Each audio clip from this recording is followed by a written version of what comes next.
देखो,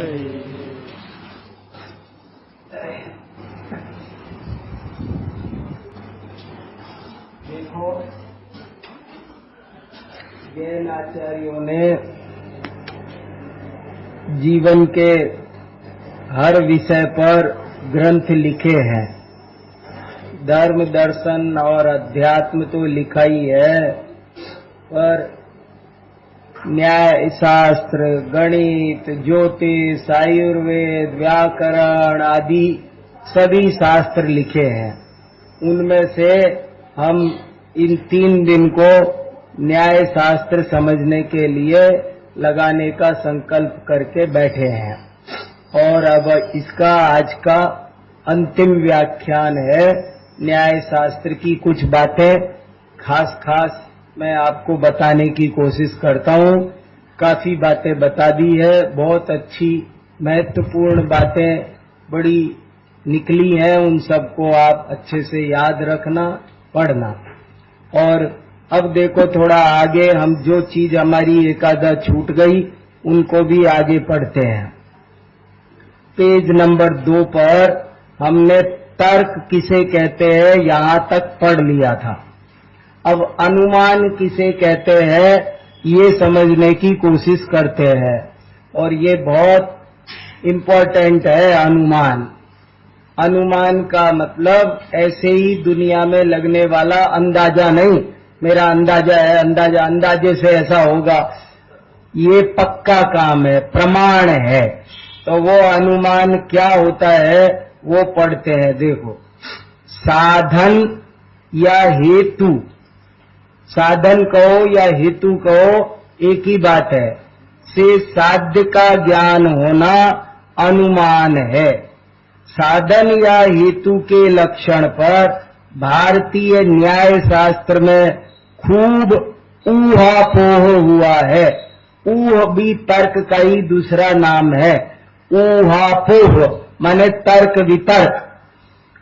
कोई त्रैरूप्य को और कोई पांचरूप्य को हेतु का लक्षण स्वीकार करते हैं, पर जैन नैयायिकों ने एक अन्यथानुपत्ति या अविनाभाव को ही हेतु का समीचीन लक्षण सिद्ध किया है। ये बहुत ही गूढ़ गंभीर बात है। तत्वार्थ श्लोक वार्तिक में आचार्य विद्यानंद स्वामी ने हेतु का क्या स्वरूप होता है इस पर 150 पेज लिखे उपयोग लक्षणम की टीका में। हेतु किसे कहते हैं? हेतु वो सही चिन्ह है जो साध्य का ज्ञान करा दे, और उसका एक ही लक्षण है, उसका नाम यहाँ पर दिया अन्यथानुपपत्ति, अथवा कहो अविनाभाव, अथवा कहो व्याप्ति। ये सब पर्यायवाची नाम है, और वो हो तो ही साधन का सच्चा ज्ञान होता है, नहीं तो नहीं होता है। देखो, अनुमान 2 प्रकार का है, स्वार्थानुमान और परार्थानुमान। जो अनुमान परोपदेश से होता है वह परार्थानुमान है, और जो परोपदेश के बिना होता है वह स्वार्थानुमान है। एक प्रश्न सुबह दोपहर में संजय भैया ने पूछा था, वो मैं आप सबको बता देता हूँ। तर्क और अनुमान में क्या फर्क है? दोनों पढ़ने में एक जैसे लग रहे हैं, लेकिन फर्क क्या है कि तर्क तो सिद्धांत है। 3 लोग 3 काल में घटित होने वाले सिद्धांत को तर्क कहते हैं, और अविनाभाव पर्टिकुलर केस पर उस सिद्धांत के एप्लीकेशन का नाम है। जैसे समझो अनुमान, जैसे समझो जहां जहां धुआं हो वहां वहां अग्नि होती है, ऐसे ज्ञान का नाम तो है तर्क। और उस बिल्डिंग में आग है क्योंकि धुआं है, ये जो पर्टिकुलर केस है इसका नाम है अनुमान। जहां जहां चेतना हो वहां वहां जीव होता है, ऐसी व्याप्ति का ज्ञान उसका नाम तर्क है। और इस पेड़ में चेतना है, इसलिए ये भी जीव है, इसका नाम अनुमान है। समझ में आया? तर्क और अनुमान में क्या फर्क है? तर्क तो सिद्धांत का नाम है, जहां कहीं भी हो, वो सब जगह हर क्षेत्र में हर काल में घटित हो, उसका नाम तर्क है। और पर्टिकुलर केस में उसको अप्लाई करके दिखाना, उसका नाम अनुमान है। और ये अनुमान दो प्रकार का होता है, स्वार्थानुमान और परार्थानुमान। स्वार्थानुमान और परार्थानुमान में क्या फर्क है? जब मुझे खुद ही धुआं देखा मैंने, और खुद ही मैंने ये सब व्याप्ति लगा ली कि ये तो धुआं तो वही होता है जहां आग होती है, धुआं का तो आग के साथ अविनाभाव संबंध है, और इसका मतलब है कि वहां पर आग लगी है। ये बात मैंने जो स्वयं निर्णय कर ली, तो इसका नाम हो गया स्वार्थानुमान। और अगर मुझे किसी दूसरे ने कहा देखो वहां पर आग लगी हुई है, तो मैंने कहा कहां? बोले देखो ना। मैंने कहा कहां? धुआं है, आग तो नहीं दिख रही। अरे धुआं है तो आग है ना। वो कैसे? धुआं दिख रही है, धुआं बोलो। नहीं नहीं, तुम सोचो, याद करो, देखो जहां धुआं होती है ना, वहां आग होती। और ऐसे मुझे समझाई वो व्याप्ति। अच्छा, अब ठीक है। तो ये हो गया परार्थानुमान। जब दूसरे के उपदेश से हो तो उसका नाम परार्थानुमान, और स्वयमेव हो तो उसका नाम स्वार्थानुमान। वही निसर्गज और अधिगमज सम्यक दर्शन जैसा खेल है। जैन नैयायिकों ने अनुमान के दो ही अंग स्वीकार किए हैं। ये बहुत लंबा चौड़ा साल भर का कोर्स है जो हमने आपको 3 दिन में परोसा है। 1 साल लग गए, पूछ लो इनसे, कोर्स में लगे हैं ग्रंथ 1 साल चलते, पूरे रोज क्लास चलती है साल भर, तो फिर कितने दिन लगेंगे बताओ। तो हमने तो थोड़ा सा आपको वानगी टाइप में कुछ थोड़ा थोड़ा दिखाया है। फिर बहुत बारीक बातें हैं ये। अनुमान के 2 ही अंग होते हैं, प्रतिज्ञा और हेतु।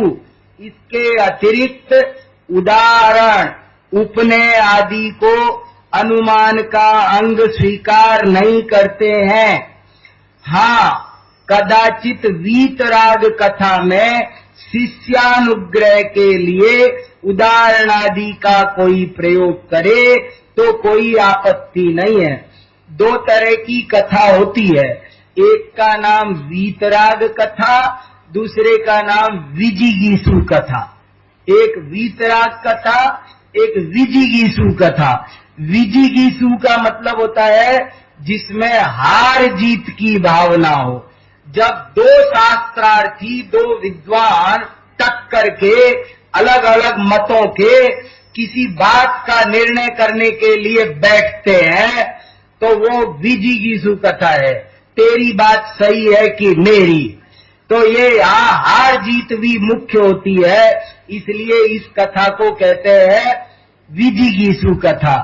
और जब कोई गुरु और शिष्य किसी विषय को समझने के लिए 2 साधर्मी बैठते हैं, तो वो विजिगीषु कथा नहीं है, उसमें हार जीत की भावना नहीं है, वो वीतराग कथा है।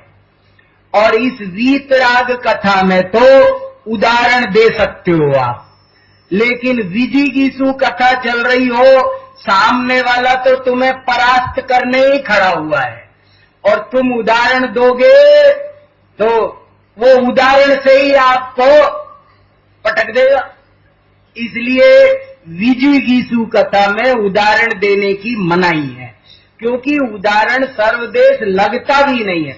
उदाहरण तो उदाहरण होता है, जरा सा होता है। हम जरा सा कुछ कहें, मैं कहूँ मैं प्लेन से नीचे देख रहा था, सारे मकान चींटी जैसे दिख रहे थे, तो कोई कहे क्या वे चेतन थे? चींटियां तो चेतन होती है। हमने चींटी का उदाहरण सिर्फ उसकी लघुता साइज की अपेक्षा से दिया था, लेकिन वो कहाँ घुमा लेगा। देखो जी, इनको इतना ही विवेक नहीं है कि मकानों को चेतन बोल रहे, चींटी बोल रहे। चींटी तो 3 इंद्रिय जीव है, मकान कोई 3 इंद्रिय जीव है। ऐसे वो बहस घूम जाएगी।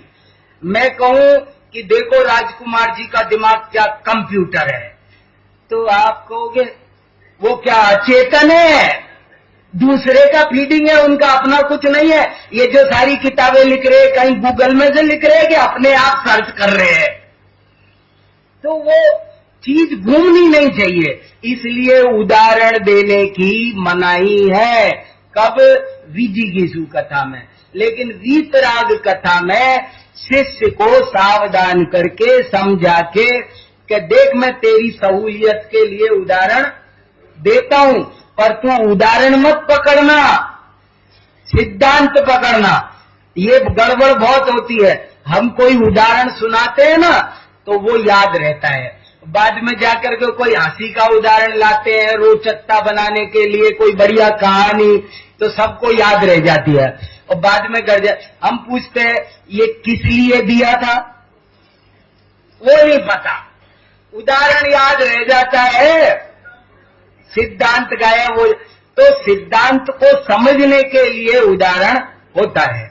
चलो, इसलिए उदाहरण कब देना वो भी ध्यान रखने की जरूरत है। आगम, अब देखो आगम किसे कहना, ये भी बहुत अच्छे से समझने की बात है। आगम सम्यक ज्ञान का एक भेद है। आगम माने किताब नहीं। हम लोग आगम माने क्या समझते हैं, वो अलमारी में आगम रखे हैं।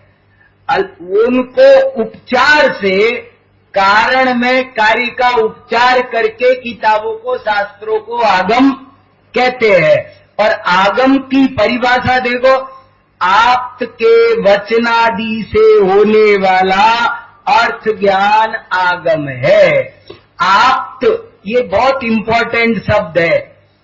इसी पर मैं 10 दिन की क्लास लगा सकता हूं। आप्त शब्द पर 10 दिन का शिविर आप्त पर लग सकता है। आप्त मीमांसा, आप्त परीक्षा, बड़े बड़े ग्रंथ है। आप्त माने प्रामाणिक वक्ता, आप्त माने सत्य वक्ता। सत्य वक्ता को आप्त कहते, जो बिल्कुल सही बोलता है, जो वीतराग है, जो सर्वज्ञ है। मिथ्यावादी में 2 दोष होते हैं, कल बताया ना। मिथ्यावादी 2 ही वजह से होता है, या तो राग द्वेष से या अज्ञान से। और इसीलिए आप्त में 2 गुण होना जरूरी है। एक तो उसे वीतराग होना चाहिए और दूसरा उसे सर्वज्ञ होना चाहिए। यदि वो वीतराग नहीं होगा तो राग द्वेष से झूठ बोलेगा, और यदि वो सर्वज्ञ नहीं होगा तो अज्ञान के कारण झूठ बोलेगा। तो आप्त माने वीतराग सर्वज्ञ व्यक्ति, उसका नाम है आप्त। और उस आप्त के वचन से जो हमको पदार्थों का ज्ञान होता है उसका नाम आगम है। आगम माने, आगम ज्ञान का नाम है। ये जो हमको, आपको ये पता है ना, 16 स्वर्ग होते हैं, 8 भूमियां हैं, ये 7 उनमें ये नरक हैं, 24 तीर्थंकर हुए, ऐसे राम हुए, राम पिछले जन्म में ये थे, आदिनाथ भगवान पिछले जन्म में ये थे। ये कैसे, ये क्या है ये सब जो हमें पता है? ये जो हमको ज्ञान है, इस ज्ञान का नाम है आगम। समझ में आया? आगम माने जो बातें हम आप्त के कहने से मानते हैं। आगम माने आप्त के वचनों से जो ज्ञान, सुमेरु पर्वत का जो हमें ज्ञान है, सो क्या देख के आए? कौन से तर्क युक्ति लगाई हमको? सुमेरु पर्वत का, पांडुक शिला का इत्यादि जो बहुत सारा ज्ञान है, वो सारा हमारे 4 अनुयोगों में आगम बहुत है। आगम बहुत है मतलब ऐसे विषय बहुत है कि जिनको हम आप्त की आज्ञा से ही मानते हैं। इसलिए आप्त के वचनादि से होने वाला अर्थ ज्ञान आगम है। जितनी बातें युक्ति से सिद्ध हो जाए वो अब तक पहले आ गई, और कितनी बातें ऐसी है जहाँ युक्ति भी नहीं चलेगी, तो वहाँ क्या करेंगे? ये बड़ी कला है। कोई के फिर आ गए न आप उसी मुद्दे पर कि व्यक्ति पर आ गए न आप भी, तो वो एक दूसरा मुद्दा है। व्यक्ति की परीक्षा करके व्यक्ति को माना है, और वो भी दूसरे विषयों के लिए, अज्ञात विषयों के लिए, अदृष्ट विषयों के लिए उस व्यक्ति को मानकर उसका निर्णय करना, और उसके वाणी से जो ज्ञान होता है उसका नाम आगम है। बहुत डिटेल है इस विषय की। आप्त मीमांसा पढ़ो, आप्त परीक्षा पढ़ो, उनकी प्रस्तावना पढ़ो। तत्व की परीक्षा करते करते व्यक्ति की परीक्षा की जरूरत क्यों पड़ गई? बहुत जरूरी था, क्योंकि समस्त तत्वों की परीक्षा संभव नहीं है। जिनकी परीक्षा संभव है उन्हें तो परीक्षा करके मानना है, और जिनकी परीक्षा संभव नहीं है, अरे रोजाना में भी अपन अपनी लाइफ में भी ऐसा करते हैं। जैसे समझ लो आपने एक कॉलोनी चेंज की, नई कॉलोनी में जाके मकान लिया। अब आपको घर का रोजाना का सामान किस दुकान से खरीद के लाए, दाल कहाँ से, चावल कहाँ से, कौन दुकान सही है, आप एक दिन दो दिन ट्राई करोगे इस दुकान पर सही है कि इस पे सही है, इस पे रेट सही है कि माल सही है, क्या है, और कर करा के आखिरकार आप एक निर्णय पर पहुंच जाओगे कि कुल मिलाकर इस मोहल्ले में ये वाली दुकान ठीक है, इसके रेट भी ठीक होते हैं और इसका माल भी ठीक होता है, बेईमानी नहीं होती है। और बाद में आंख मीच के उस पर पर्ची दे आते हो महीने के राशन की कि भैया ले दे दे। रोजाना रोज रोज दाल के, चने के, सबके भाव बढ़ रहे, घट रहे, सब क्या क्या हो रहा है। अगर हम रोज रोज हर चीज हर दुकान पे जा जाके ट्राई करने लगे तो चल गया काम। इसलिए ऐसे में दुकान की परीक्षा कर लो। जब नई चीज खरीद रहे पहली बार तो चीज की परीक्षा, और जब चीज की परीक्षा बहुत हो जाए, ज्यादा काम फैल जाए, तो दुकान की परीक्षा कर लो। ऐसे ही पहले तत्व की परीक्षा की, और तत्व की परीक्षा के बाद में अप्रयोजनभूत विषयों के लिए, अतीन्द्रिय विषयों की जानकारी के लिए ये आप्त की परीक्षा कर ली गई। और आप्त ऐसा होता है, आप्त किसे कहते हैं इस विषय में जैन नैयायिकों ने अत्यधिक विस्तार पूर्वक विमर्श किया है, जिसका सारांश निम्नलिखित श्लोक में प्रसिद्ध है। अर्थात जो वीतराग, सर्वज्ञ और सर्व सत्व हितोपदेशी है वही आप्त है। एक जीव को दुख देकर दूसरे को सुखी करने वाला चक्कर यहाँ नहीं है, सबको सुख देवे वो आप्त है। अथवा सामान्य अपेक्षा से यह भी कहा गया है कि जिस विषय में जो अवंचक होता है उस विषय में वही आप्त है। प्रामाणिक वक्ता को भी आप्त कहते हैं। सुप्त, उन्मत्त, सुप्त माने सोया हुआ, उन्मत्त माने पिया हुआ, आदि पुरुष के वचनों से होने वाला अर्थ ज्ञान अप्रामाणिक होने से आगम नहीं कहलाता। अतः आगम के लक्षण में आप्त का प्रयोग अत्यंत आवश्यक है। इस प्रकार आगम प्रमाण भी यद्यपि ज्ञान रूप ही है, परंतु कारण में कार्य का उपचार करके आगम को शब्द रूप भी कह दिया जाता है। ये जिनागम है, ये थोड़ी जिनागम है।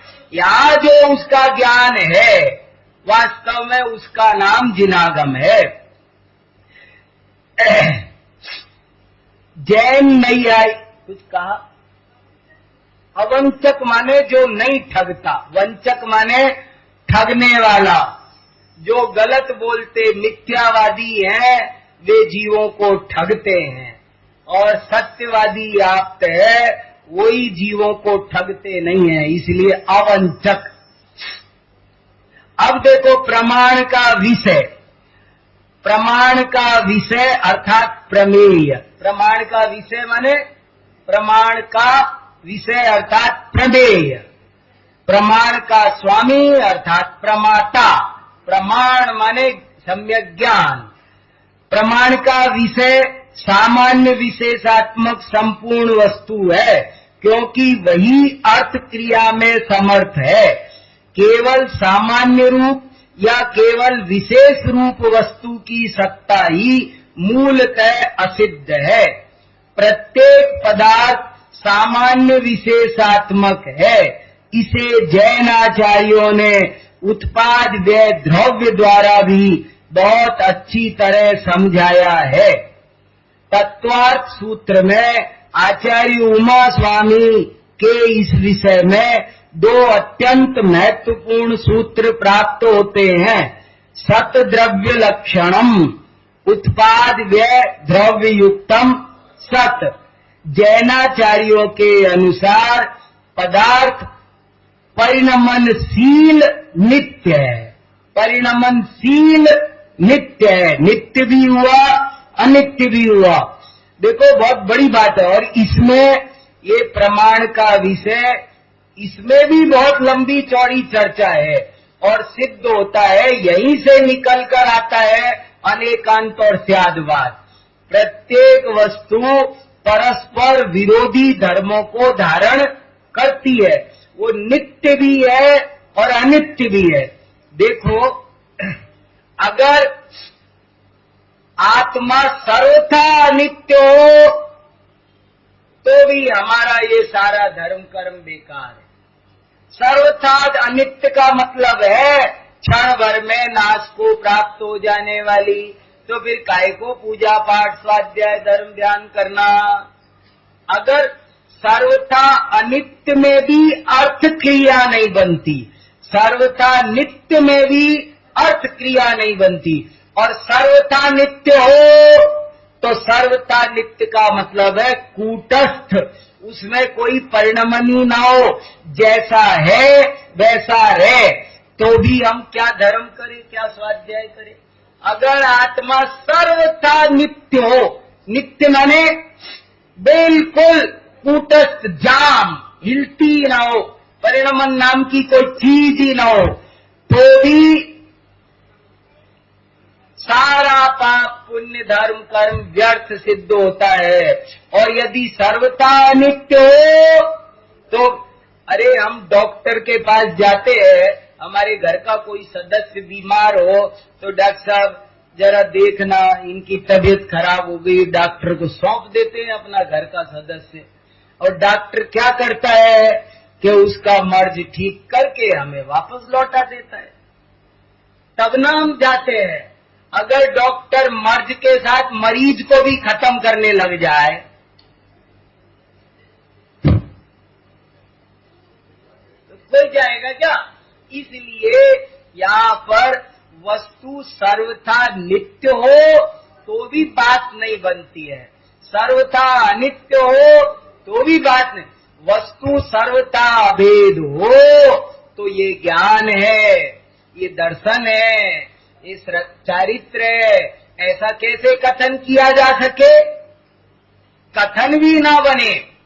सर्वथा, अगर सर्वथा अभेद हो तो भेद रूप बोला भी ना जा सके, और अगर सर्वथा भेद रूप हो तो ज्ञान दिल्ली चला जाए, दर्शन ग्वालियर रह जाए, चारित्र कुछ हो जाए, ऐसा भी नहीं हो। तो वस्तु में भेद भी है अभेद भी है, दोनों बातें हैं। वस्तु वक्तव्य भी है अवक्तव्य भी है। अगर बोली जा सके तो बोल के दिखा दो अनंत धर्मात्मक वस्तु को, नहीं बोला जा सकता। नहीं बोला जा सकता तो नहीं बोला जा सकता कह करके भी तो बोल रहे हो। अपन ऐसा कहते हैं ना, डॉक्टर साहब मेरे पेट में बहुत तेज दर्द हो रहा है। कितना तेज? बस मैं आपको कुछ कह नहीं सकता। हाँ समझ गए, समझ गए। तो कुछ कह नहीं सकता, कह के भी कह दिया ना, अवक्तव्य शब्द से ही सही, पर वो वक्तव्य तो बन गया। इसलिए न सर्वथा नित्य, न सर्वथा नित्य, न एक है, न अनेक है, न वक्तव्य है, न अवक्त। स्यादवाद एक अद्भुत वस्तु है और उसको समझे बिना, उसको स्वीकार किए बिना कोई चारा नहीं है। आपको मानना ही होगा। अनंत विवक्षाएं होती है। जैन आचार्य इस निष्कर्ष पर पहुंचे हैं कि अनंत विवक्षाएं हैं और आप कुछ भी कह सकते हो। समंत भद्राचार्य ने तो लिखा, आप कुछ भी कह सकते हो, खुली छूट है, बस स्यात लगाते जाना। कुछ भी बोलो, स्यात लगाना और कुछ भी बोलना। गधे के सींग भी बोलना हो ना तो बोलना, हो जाएंगे। उसमें क्या है? एक पेंटिंग में तो हो सकते हैं ना, एक पेंटिंग में तो हो सकते हैं कि नहीं हो सकते। इसलिए कोई दिक्कत नहीं है। हाथी काला होता है, मगर मैं पीला बना दूं तो, चितकबरा बना दूं तो बहुत सही। मैं कहूं हाथी जैबरा जैसा होता है, मानोगे? लेकिन मेरे घर में एक बच्चे ने पेंटिंग बना रखी है, वो पेंटिंग में हाथी जैबरे जैसा वो कर रहा है। अरे अर्थ नए, ज्ञान नए, शब्द नए, द्रव्य निक्षेप, स्थापना निक्षेप, नाम निक्षेप, कितने अपेक्षाएं हैं। बस जो बात जिस अपेक्षा कही गई है, अगर उस अपेक्षा समझा तो सम्यक ज्ञान, नहीं तर मिथ्या ज्ञान। इसलिए ये स्यादवाद सिद्धांत भी बहुत सावधानी से समझने का है। जैनाचार्यों के अनुसार पदार्थ परिणमनशील नित्य है, उसमें प्रति समय नवीन अवस्था का आगमन होता है। यह उत्पाद है। पुरानी अवस्था नष्ट होती है, यह व्यय है, और वस्तु का स्वभाव वही स्थिर रहता है, ये द्रव्य है। एक ही समय में उत्पाद भी है, व्यय भी है, द्रव्य भी है। हजारों उदाहरण आप रोज सुनते हो स्वाध्याय में। मैं अभी समय नहीं है देने का, विषय बहुत है। इस उत्पाद व्यय द्रव्य सिद्धांत को स्वर्ण, घट, जीव आदि अनेक दृष्टांतों से, अरे किसी भी चीज पर घटाओ तो आराम से भली भांति समझा जा सकता है। जैसे अंगूठी पर्याय का उत्पाद, जंजीर पर्याय का व्यय, और फिर भी स्वर्ण रूप से उसी की स्थिति देखी जाती है। प्रमाण का फल, प्रमाण का फल दो प्रकार से समझना चाहिए। देखो सम्यक ज्ञान का फल देखो क्या होता है। बहुत से लोग पूछते हैं क्या होगा इसको पढ़ने से। सम्यक ज्ञान का फल, सम्यक ज्ञान का फल दो प्रकार से समझना चाहिए, साक्षात फल और परंपरा फल। अज्ञान निवृत्ति वो प्रमाण का साक्षात फल है। अज्ञान दूर हो गया ना, यही उसका साक्षात फल है। और क्या फल चाहिए? जैन दर्शन पढ़ेंगे तो क्या होगा, ये न्याय पढ़ेंगे तो क्या होगा। उस सब्जी वाले से जाके के भैया तेरा 1 रुपया सस्ती लगा ना, हम न्याय के शिविर में न्याय पढ़ रहे हैं, वो लगाएगा? वो न्याय पढ़ने से क्या होगा कि तत्संबंधी अज्ञान का नाश हो जाएगा। अज्ञान निवृत्ति प्रमाण का साक्षात फल है, और त्याग, ग्रहण या उपेक्षा वो प्रमाण का परंपरा फल है। इसके अतिरिक्त कोई भी फल प्रमाण का जैन न्याय शास्त्र में नहीं माना गया है। इस विषय में निम्नलिखित 2 शास्त्र कथन विशेष रूप से ध्यातव्य हैं।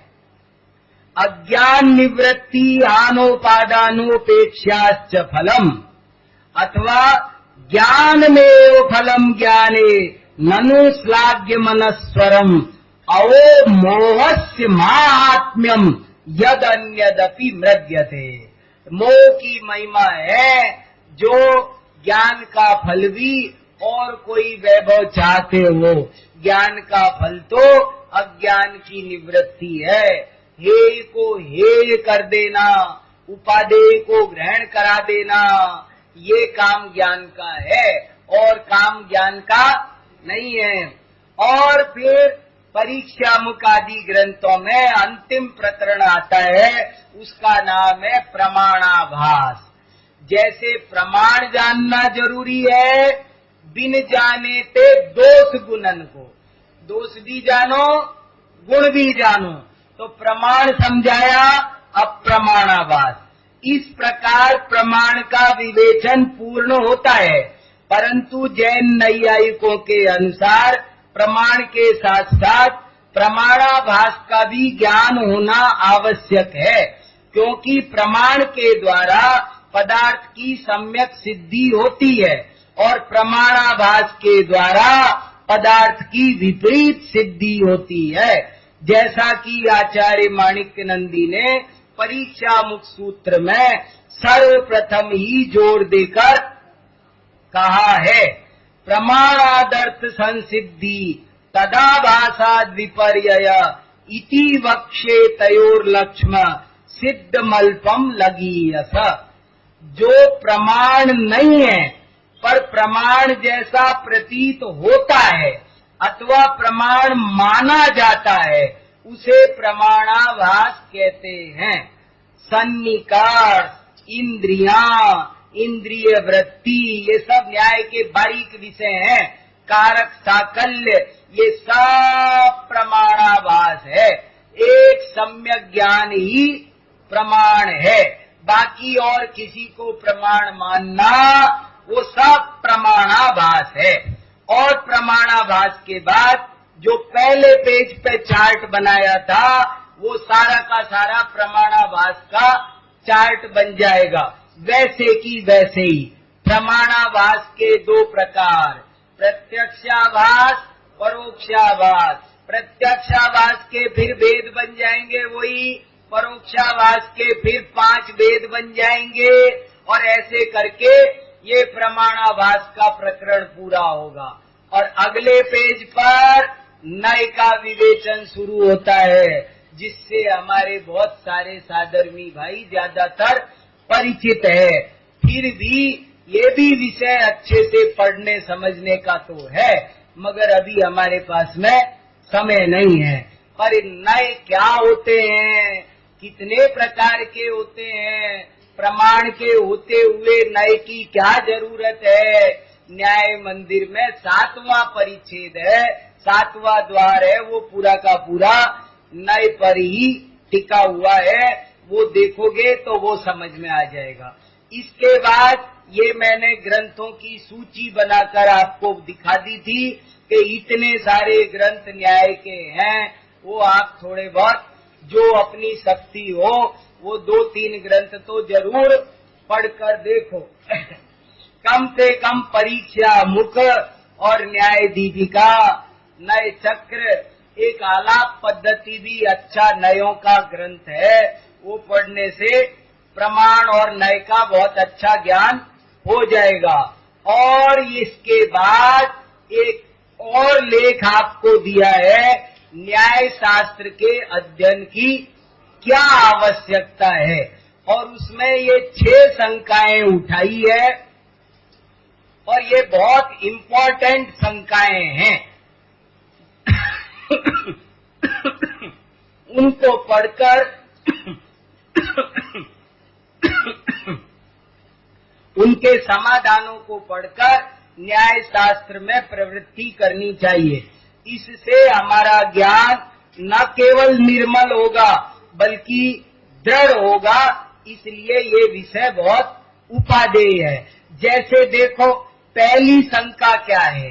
पहली शंका है, कुछ लोग कहते हैं, पेज नंबर, ये है ना, इस पे पेज नहीं आया, कोई बात नहीं, न्याय शास्त्र के अध्ययन की आवश्यकता वाला है ना, उसमें पहली शंका है। कुछ लोग कहते हैं कि न्याय शास्त्र का ज्ञान तो शास्त्रार्थ या वाद विवाद या येन केन प्रकारेण स्वमत मंडन और परमत खंडन के लिए जरूरी है, पंडिताई के लिए है। इसका आत्मित और तत्व ज्ञान से कोई संबंध नहीं। ऐसा कहकर बहुत लोग न्याय नहीं पढ़ते हैं। लेकिन यहाँ कल ये चर्चा आई थी बहुत अच्छे से कि न्याय दर्शन के न्याय में और जैन न्याय में यही अंतर है।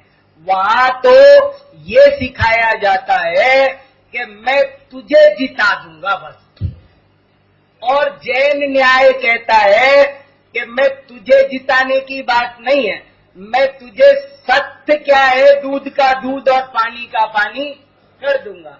जैसे दुनिया में दो तरह के लोग होते हैं, एक का सिद्धांत होता है खरा सो मेरा, और एक का सिद्धांत होता है मेरा सो खरा।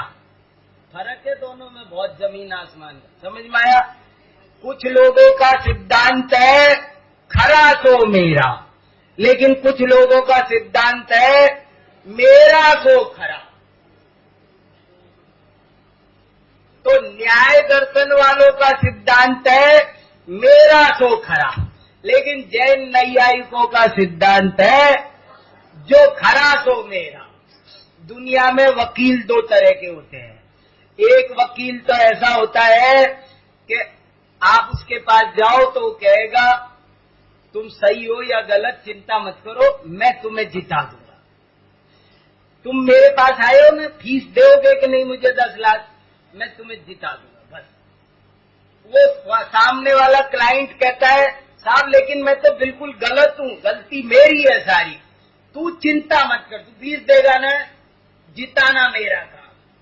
और एक वकील ऐसा होता है कि वो पहले क्लाइंट से सारा केस समझता है और फिर कहता है कि देख तू वाकई तेरा सही है, तेरे साथ अन्याय हुआ है और मैं तेरा केस लड़ूंगा, तब वो केस लेता है। वो गलत को जिताने के लिए नहीं बैठा हो।